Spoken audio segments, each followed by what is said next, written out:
Blaž, čestitke predvsem na izredni predstavi v tem derbiju v koncu srečanja, ko je bilo najbolj negotovo, si ti prevzel stvari v svoje roke in pravzaprav odločil tole tekmo.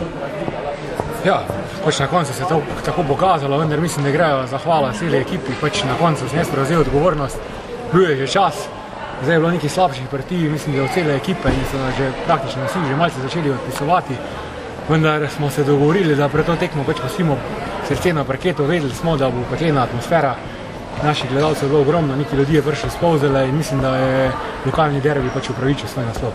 Tale derbi je pravzaprav pokazal, kako močna je ekipa Šentjurja. Polzolani so danes odigrali zelo dobro tekmo. Šentjur po tisti bledi predstavi, če se tako izrazim, proti Šentjurju, pa jih je nadigral. Ja, mislim, da za Šentjur se ne moramo upravičevati, vendar sami so tudi videli, da tudi včeraj jih Parklji niso tako gladko premagali, težko igrati proti ekipi, ki je dejansko že odpisala na državnem prvenstvu, pojavila so se neka nihanja. Danes pa mislim, da smo pokazali na super partijo, Polzela ima fantastično ekipo, to že ves čas trdim, mislim, da je samo vprašanje časa, daj se bodo komponirali in mislim, da bo marsikomu bodo še zagrenili življenje.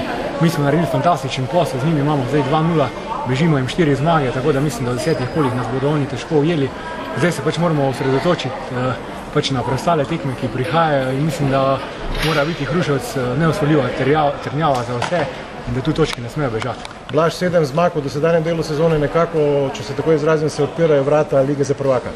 Ja, to se je že tudi, ko smo jih imeli 5, tako da jaz se ne bi prehitro veselil, vendar mislim, da pred začetkom sezone nam nihče ni pripisoval po 12 kolih 7 zmag, mislim, da imamo zaenkrat čudovito atmosfero, sicer prihaja do nekih pacov in nasklonov, vendar mislim, da zdaj med božično-novoletnimi prazniki se pač prvo moramo malce napolniti akumulatorje, potem pa mislim, da bo Damjan Novaković znal poskrbeti, da nas bo pač pripravil še za nadaljevanje prvenstva in da se pač probamo pokazati še v boljši luči. Ker so prazniki tukaj, še morda samo vprašanje, Blaž Ručigaj bo kaj preživel prehod iz starega v novo leto in na kakšen način?